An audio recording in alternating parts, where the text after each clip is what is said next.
नमस्ते सदावत्सल्य मातृभूमि। बाबा रामदेव के एक स्टेटमेंट जिसमें वो कुछ पढ़कर सुना रहे थे और ये बता रहे थे कि किस प्रकार कोविड-19 के समय पर जो प्रक्रिया एलोपैथ ने चलाई और पहले ये हुआ कि ये कुछ ये टैबलेट दे दें, फिर वो टैबलेट दे दें, फिर रेमडेसिविर दे दें, फिर ऑक्सीजन दे दें और कभी मल्टीविटामिन्स दे दें। फिर बाद में आया कि इसका कोई इलाज नहीं है, अब वैक्सीनेट कर दें और फिर वैक्सीनेशन से भी इसका इलाज नहीं है और वैक्सीनेशन इलाज ना होकर सिर्फ बचाव है। यानी कि ये हुआ, अगर उसका कोई इलाज होता वाकई में, क्योंकि ये महामारी है और ये हकीकत है कि इस महामारी का कोई इलाज नहीं है, हाँ, बचाव ही इसका इलाज है, इसमें भी कोई शक नहीं। तो बाबा रामदेव अपनी योगा प्रैक्टिस करवाते समय कोई स्टेटमेंट दे गए, उस स्टेटमेंट के आधार पर वो क्लिप निकालकर पूरी चलाई गई। चलाने के बाद एलोपैथिक जगत में एक हंगामा सा मच गया और वो एलोपैथिक जगत का जो हंगामा मचा, वो हंगामे से एलोपैथ के डॉक्टर्स की रोजी रोजगार ऐसा लगा कि हाशिए पर आ गए हैं और उन्होंने रोजी रोजगार के मामले में उन्होंने उस पर संज्ञान लेना शुरू किया। और इंडियन मेडिकल एसोसिएशन, याद रखिएगा कि इंडियन मेडिकल एसोसिएशन कोई गवर्नमेंट की बॉडी नहीं है, हालांकि पहले लोग ये समझते रहे कि ये गवर्नमेंट की बॉडी है, लेकिन इंडियन मेडिकल एसोसिएशन किसी भी प्रकार से कोई गवर्नमेंट की बॉडी नहीं है। तो ये लगा कि इंडियन मेडिकल एसोसिएशन को लगा कि नहीं, डॉक्टर्स जो उसमें रजिस्टर्ड हैं पूरे देश भर के, ऐसे 3 लाख 4 लाख कुछ 30 लाख है क्या डॉक्टर्स कितने रजिस्टर्ड हैं जिन्होंने उनकी मेंबरशिप ले रखी है, उन डॉक्टर्स का भला नहीं होगा और वो बहुत बुरे स्थिति में चले जाएंगे। इंडियन मेडिकल एसोसिएशन ने उस पर संज्ञान लेते हुए 1,000 करोड़ रुपए का नोटिस भेज दिया और 1,000 करोड़ रुपए का डिफेमेशन का नोटिस बाबा रामदेव जी को भेजा और साथ में प्रधानमंत्री जी को लिख दिया और कहा कि प्रधानमंत्री जी इन पर संज्ञान लीजिए और इसको बंद करिए।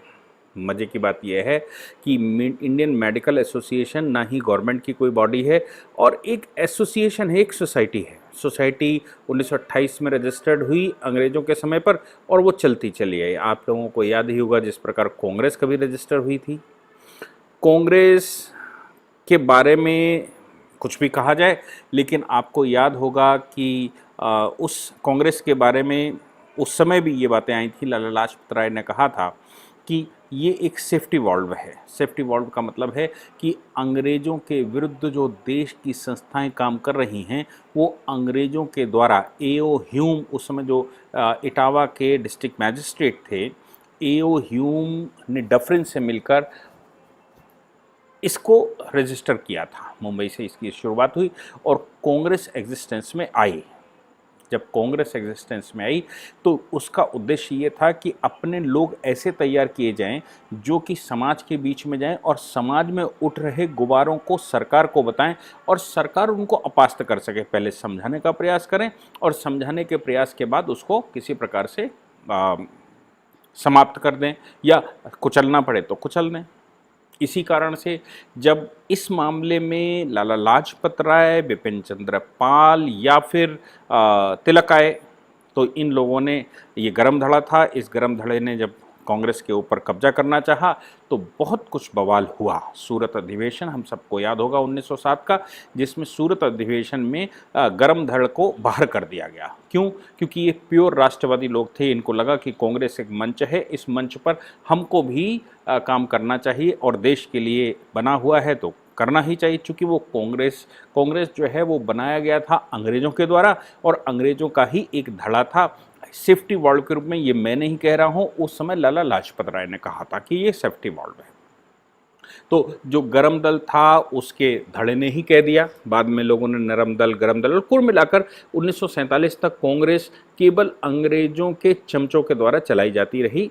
हाँ, इसमें ये कहा जा सकता है कि कुछ उसमें ऐसे लोग भी थे जो देश के विषय में सोचते, क्योंकि सबको उसका मर्म मालूम हो ये आवश्यक नहीं है। खैर, ऐसे ही सन 1906 में मुस्लिम लीग की स्थापना की गई। 1906 में मुस्लिम लीग की स्थापना इसलिए की गई क्योंकि 1905 में जो बंगाल का विभाजन हो रहा था, उस बंगाल विभाजन में हिंदुओं के साथ मुसलमान भी खड़े दिखाई दिए कुछ हद तक।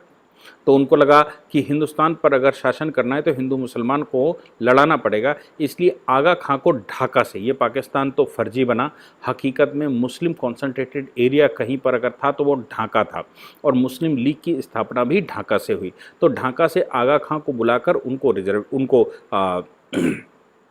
रजिस्टर कर दिया गया, उनकी मुस्लिम लीग बना दी गई, और पहला रिजर्वेशन देश में मुस्लिम लीग को दिया गया और रिजर्वेशन देकर मुसलमानों को तोड़ लिया गया। यहीं से कांग्रेस और लीग अलग अलग चल गई और सर सैयद अहमद खां जैसे लोग भी मुस्लिम लीग के चक्कर में आ गए। जिन्ना जो कांग्रेसी था वो भी मुस्लिम लीग के साथ खड़ा हो गया। कुल मिलाकर कांग्रेस के ही अंदर कुछ ऐसे धड़े थे जो कि आपस में लड़ गए, एक ने मुस्लिम लीग चलाया और एक ने कांग्रेस चलाया।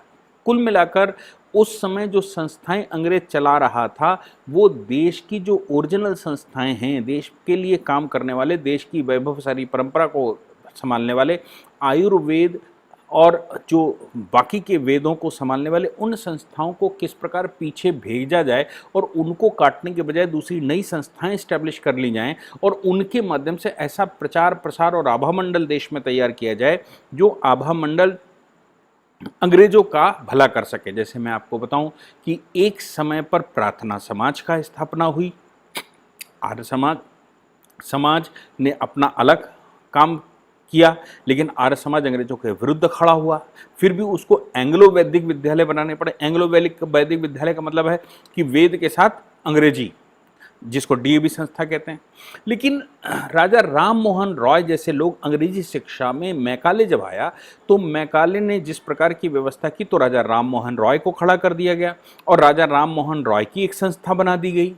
राजा राम मोहन रॉय के लिए लिखा तो गया स्वतंत्रता के बाद कि ये रिनाइसेंस के जनक हैं।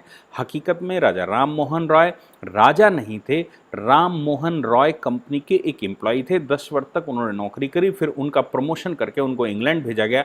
2 वर्ष तक वहाँ पर रहे, लौट कर आए तो अकबर द्वितीय जो पेंशन भोगी बन चुका था अंग्रेजों का, उसने अकबर द्वितीय ने राजा की उपाधि दे दी और अब ये राजा राम मोहन रॉय हो गए पब्लिसिटी के लिए। और फिर ये सती प्रथा, बाल विवाह, ये सबका एक ड्रामा रचा गया। कोई सती प्रथा भारत में कहीं पर भी कोई एविडेंस नहीं मिलते जिसमें सती प्रथा की कोई व्यवस्था हो। सती प्रथा एक मान्यता है, उस पर हम कभी और चर्चा करेंगे। लेकिन कुल मिलाकर उनको हीरो बनाकर अंग्रेजी शिक्षा का प्रचार प्रसार, ताकि वैदिक शिक्षा से लोग भटक जाएं। मैकाले की व्यवस्था है। आप लोगों को याद भी होगा कि जो नई शिक्षा नीति आई थी उस समय मैकाले की, मैकाले भारत में एक एजुकेशन कमीशन का चेयरमैन भी बनकर आया था। तो जो मैकाले की व्यवस्था भारत में आई थी, उस व्यवस्था के को जब ब्रिटिश पार्लियामेंट में इंट्रोड्यूस किया गया तो ये हुआ कि वहाँ उन्होंने कहा कि अगर भारत की जो समृद्ध परंपरा है उसको समाप्त ना किया गया, भारत की व्यवस्था, भारत की सांस्कृतिक व्यवस्था, इसको समाप्त ना किया गया तो भारत पर कभी शासन नहीं कर सकते। उनका कहना था कि 800 वर्षों तक लगातार मुसलमानों का विदेशी आक्रांताओं का शासन रहा, बहुत कुछ कन्वर्जन भी किया और सब कुछ हुआ, उसके बावजूद मुसलमान पूर्ण रूप से भारत पर शासन नहीं कर पाए। तो फिर हम कैसे कर सकते हैं? ये जब चर्चा चल रही थी उसी समय एक सांसद वहाँ खड़ा होता है और वो कहता है कि मेरे दादा, मैं आपको बता रहा हूँ, वो कहता है मेरे दादा जो कि भारत में एक अधिकारी थे, उनका हैदर अली से युद्ध हुआ। युद्ध होते समय उनकी नाक हैदर अली ने काट ली थी और नाक काट कर हाथ में पकड़ा दी। क्योंकि भारत में जो सबसे बड़ा पनिशमेंट होता था वो होता था नाक काटना, तो नाक काट दी गई, हाथ में पकड़ा दी गई। वो भागे चले जा रहे थे तो एक बैलगाड़ी पर एक व्यक्ति बैठा, उसने कहा क्या हो गया? तो उन्होंने कहा मेरी नाक में चोट लग गई है और ये नाक कट गई है। वो व्यक्ति अपने गांव के एक आयुर्वेद के हकीम के पास ले गया, या मैं ये कहूँ वैद्य के पास ले गया, और उस सामान्य से वैद्य ने जो एक झोपड़पट्टी में बैठा था उसने उसकी नाक जोड़ दी। जोड़ने के बाद उसका ऑपरेशन किया और उस ऑपरेशन के बाद वो नाक बिल्कुल सही होगी। तो वो व्यक्ति कहता है कि भारत आयुर्वेद के मामले में, ये आज मैं नहीं कह रहा हूँ, ये उस समय जिस समय नई शिक्षा नीति, मैकाले शिक्षा नीति का डिस्कशन ब्रिटिश संसद में हो रहा है, वो लिखित डॉक्यूमेंट है जिसमें ये उसने कहा कि भारत का आयुर्वेद इतना स्ट्रांग है कि हम जो अंग्रेजी दबा चलाते हैं वो हम वहाँ तक पहुंचना तो दूर की बात है, उसके विषय में हम सोच भी नहीं सकते कि वहाँ गांव-गांव में आयुर्वेद की क्या व्यवस्था है और वहाँ आरोग्य किस प्रकार का है। कैसे वो कहता है, वो मैं आपको बताऊं, इंग्लैंड में जो जहाँ से ये एलोपैथिक निकली है या जो उसके प्रणेता हैं, इंग्लैंड में जिस समय भारत में ये आयुर्वेद का डंका था और अंग्रेज भारत में आया था, उस समय तक इंग्लैंड में जो सबसे बड़ी व्यवस्था थी वो ये थी कि व्यक्ति जब बहुत बीमार हो जाता था तो उसके पैर की नस काटकर उसका खून निकाला जाता था, और जब उसका खून भरपूर निकल जाता था तो उस नस को बांध दिया जाता था। ये मान्यता उस समय थी कि जो दूषित ब्लड है इसको बाहर निकाल दोगे तो नया ब्लड जो बनेगा वो लड़ने की शक्ति उसमें ज़्यादा होती, क्योंकि उनके पास किसी प्रकार का कोई उपचार नहीं था। अब उन्होंने जो उपचार शुरू किया, यानी कि जिसको एलोपैथिक आप कहते हैं, जो उपचार शुरू किया वो उपचार ये था कि किलिंग या ऑपरेशन। हार्ट खराब तो काट कर निकाल दो, दूसरा लगा दो। कोई हड्डी खराब तो काट कर निकाल दो, कोई नस खराब तो काट कर निकाल दो, कोई कैंसर हो गया तो काट कर निकाल दो। मतलब या तो ऑपरेट करके उसको बाहर निकाल दो तो शरीर अपने आप बाकी को रिपेयर कर लेगा, बाकी हीलिंग कर लेगा, एक चीज।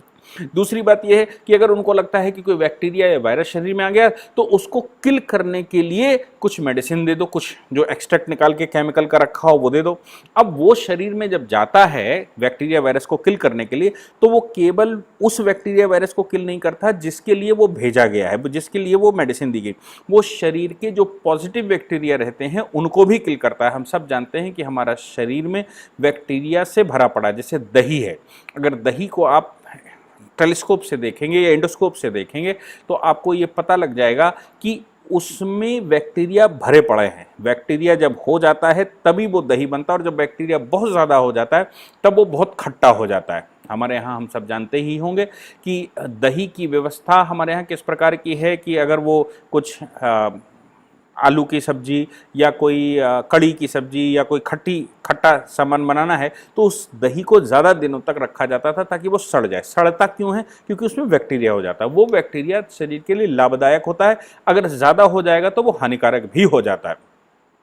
ब्रेड बनती है, इसमें भी खमीर उठता है तो बैक्टीरिया बनता है। कुल मिलाकर शरीर में बैक्टीरिया नुकसानदेह हो यह आवश्यक नहीं है, लेकिन कोई हानिकारक बैक्टीरिया शरीर में घुस गया जो शरीर को नुकसान दे रहा है तो ये किलिंग की मेडिसिन देते हैं। दो ही प्रकार की मेडिसिन हैं, या तो एनाल्जेसिक देते हैं और या फिर आजकल जो एस्टेरॉइड चल रहा है वो एस्टेरॉइड देते हैं। कुल मिलाकर एलोपैथ में दो ही इलाज हैं, या तो किल करो या काट दो और नहीं तो मरने दो।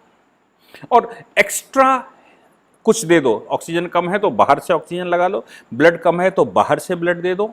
ये सब व्यवस्थाएं, गला खराब है तो नली डालकर अंदर सप्लाई कर दो, लैट्रिन नहीं हो रही तो कुछ डालकर एनिमा लगाकर वो बाहर निकाल लो। ये फिजिकल एक्सरसाइज जिसको हम कहें, ये मैकेनिकल एक्सरसाइज।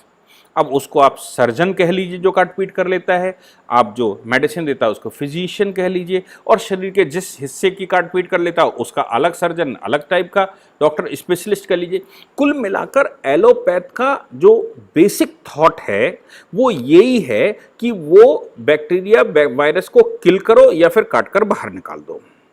लेकिन बाबा रामदेव जी की जो बात उन्होंने आयुर्वेद की कही वो भारतवर्ष में हजारों लाखों वर्ष पुराना है, वैदिक परंपरा में है, और आयुर्वेद पक्का इलाज करने की व्यवस्था है। यानी कि शरीर हमारा, अगर एलोपैथ के पास सब इलाज होता तो एलोपैथ किसी भी व्यक्ति को मरने नहीं देता, लेकिन वो मरता है, और मल्टी ऑर्गन फेल्योर होती है एलोपैथ में। शरीर नश्वर है ये हम कहते आए हैं, लेकिन शरीर की लॉन्ग लाइफ कैसे हो? शरीर की लॉन्ग लाइफ, शरीर की रोग प्रतिरोधक क्षमता, यानी कि शरीर में जो रॉन्ग चीज़ें आ गई हैं उनसे लड़ने की क्षमता हमारे अंदर ही होती है। ऑटो हीलिंग और ऑटो व्यवस्था होती है। जैसे अगर विटामिन के की कमी हो जाएगी तो शरीर में, हम जानते हैं कि घाव लग जाए तो क्या होता है, हम जानते हैं डायबिटीज़ हो जाए तो विटामिन के की कमी हो जाती है, हम जानते हैं कि घाव हो जाए तो जो जो जो जो डायबिटीज़ है या ग्लूकोज का लेवल बढ़ जाता है तो उसके शरीर की रोग प्रतिरोधक क्षमता कम कर देता है।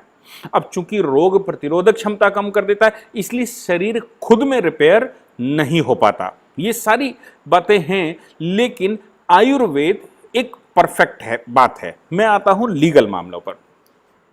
अब लीगल डिफेमेशन का जो नोटिस दिया गया है, मुझे लगता है कि नोटिस केवल बाबा रामदेव जी को प्रेशर में लेने के लिए दिया गया है। उसकी नई अनामली ये है कि आज बाबा रामदेव जी ने ये चैलेंज कर दिया कि उनके पिताजी भी कुछ नहीं कर सकते, यानी कि वो सब मिलकर भी मेरे पीछे पड़े तो उनके पिताजी में भी इतनी शक्ति नहीं है कि वो गिरफ्तारी कर सकें या मुझे जेल भेज सकें।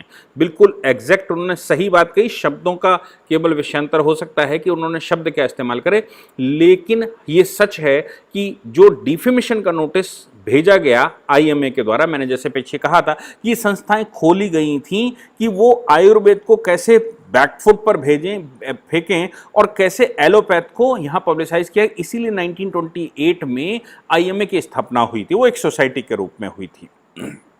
आज़ादी के बाद भी वो चालू रही।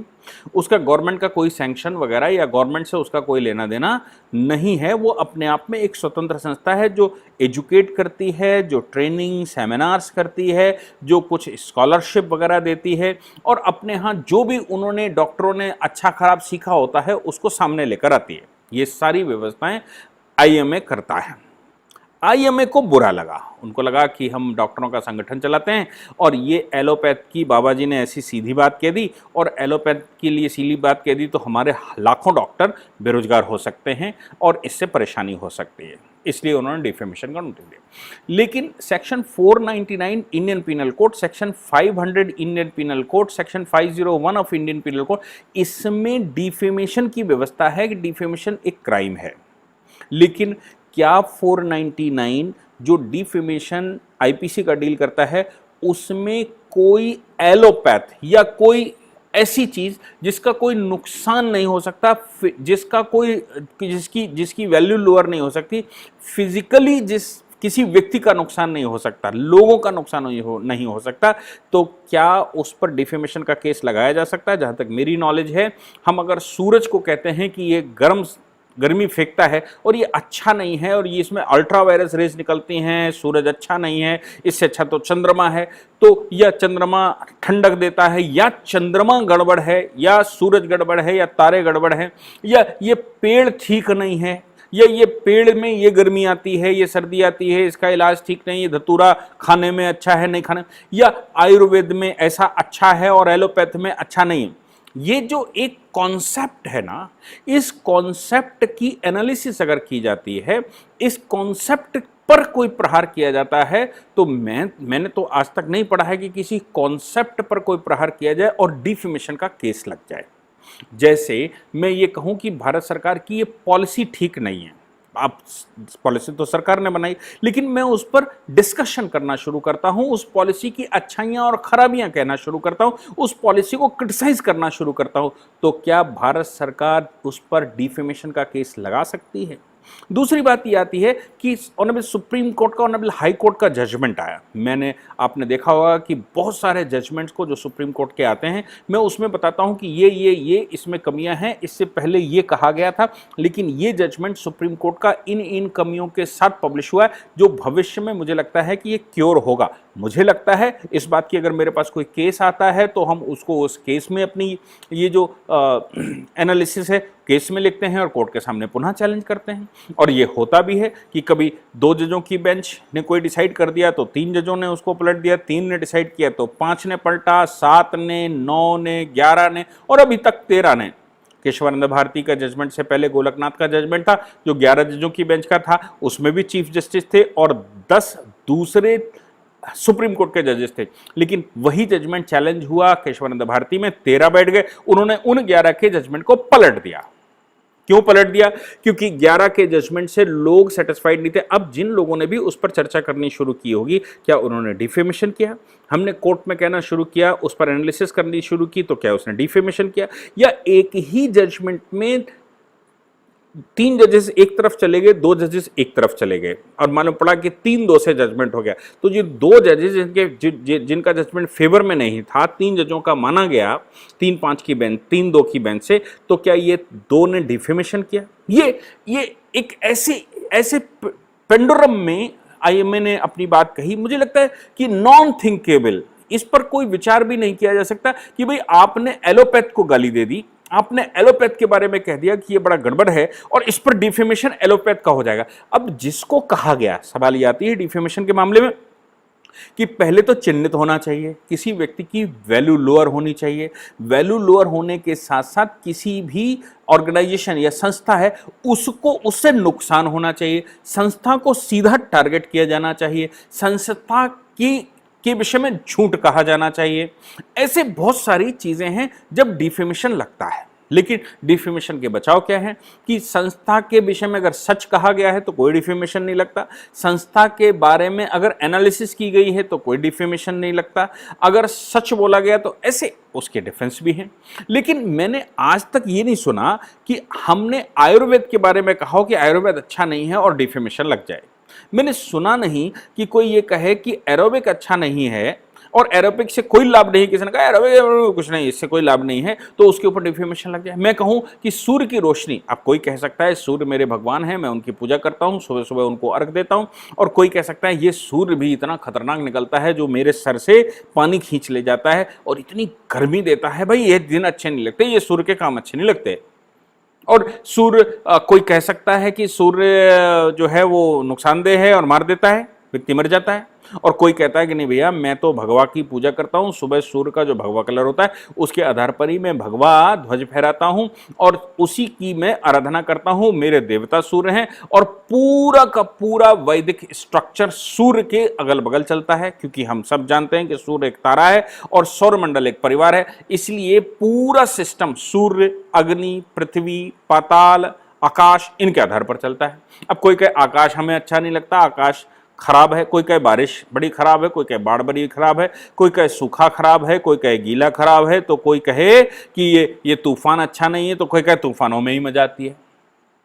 ये इस तरह की जो बातें कही जाएं, किसी भी कॉन्सेप्ट के विषय में अगर कोई बात कही जाए तो उस कॉन्सेप्ट की डिफेमेशन कैसे हो जाएगी, कौन से लॉजिक से 1000 करोड़ का जो नोटिस आईएमए ने भेजा है और कौन से लोगों ने लीगल उनको एडवाइस दी जिसकी वजह से ये नोटिस भेजा गया। मुझे लगता है कि बाबा रामदेव जी को उल्टा इस विषय में उल्टा आईएमए के ऊपर केस कर देना चाहिए, क्योंकि बाबा रामदेव जी ने तो एलोपैथिक के लिए बात कही, लेकिन आईएमए ने डायरेक्ट टारगेट किया है बाबा रामदेव जी और उनकी संस्था को, जिससे कि बाबा रामदेव जी और उनकी संस्था का डिफेमेशन होता है, एग्जैक्टली होता है, ना कि आईएमए का डिफेमेशन होता है, क्योंकि एलोपैथ के विषय में बात कहेगी। अब एलोपैथ वर्सेस आयुर्वेद का अगर कोई डिस्कशन हो रहा हो, तो दोनों एक दूसरे को क्रिटिसाइज कर रहे हो, तो भी क्या डिफेमेशन एलोपैथ की हो सकती है या आयुर्वेद की डिफेमेशन हो सकती है? हाँ, अगर आप ये कहते हैं कि बाबा रामदेव जी की जो कोरोनिल दवा है ये सबको बीमार कर रही है, ये ठीक नहीं है, तो फिर बाबा रामदेव जी की संस्था पर आपने सीधा चुके प्रहार किया, इसलिए उनको आपने डिफेम करने का प्रयास किया है। तो बाबा रामदेव जी और उनकी संस्था दिव्य फार्मेसी इन लोगों के ऊपर डिफेमेशन का केस कर सकते हैं। मुझे लगता है कि इस मामले में बाबा रामदेव जी का जो आंसर है कि इनके बाप भी हमको गिरफ्तार नहीं कर सकते, वो तो बिल्कुल ठीक है, क्योंकि लीगली कोई बैकग्राउंड और कोई ग्राउंड ही नहीं बनता। लेकिन यह सच है कि बाबा रामदेव जी अगर उल्टा केस करें आईएमए के ऊपर, तो बाबा रामदेव जी को इन्होंने डिफेम करने का प्रयास किया है। और बाबा रामदेव जी के आयुर्वेद के बारे में, अगर उनकी संस्था के बारे में अगर कोई स्टेटमेंट दिया गया है, उनकी वैल्यू को लोअर करने की बात कही गई है, तो उनको स्पेशली टारगेट किया, इसलिए वो डिफेमेशन का केस लगा सकते हैं। यह आज की लेटेस्ट अपडेट है, लेकिन ये याद रखिएगा कि आयुर्वेद फाइनल सॉल्यूशन है जो इम्यूनिटी बढ़ाता है और इम्यूनिटी ही बॉडी बचाता है, जबकि एलोपैथ इम्यूनिटी नहीं बढ़ाता, वो किलर है, वो कुछ किल करता है, वो बैक्टीरिया को मारता है, वो वायरस को मारता है और वो काटता पीटता मतलब वो सर्जरी करता है, लेकिन वो इम्यूनिटी सिस्टम को बूस्ट करने का उसमें बहुत कम, जो मल्टीविटामिन जो दे रहे थे ये इम्यूनिटी सिस्टम को बूस्ट करते हैं। बाबा रामदेव जी की जो दवा है वो हकीकत में इम्यूनिटी सिस्टम को बूस्ट करने का चक्कर है, और इम्यूनिटी सिस्टम अभी तक संसार के पास जो इलाज है वो इम्यूनिटी बूस्ट करना ही इसका एक इलाज है। मुझे लगा कि इस विषय पर लीगल एक्सप्लेनेशन होना चाहिए, मैंने देने का प्रयास किया। बहुत बहुत धन्यवाद।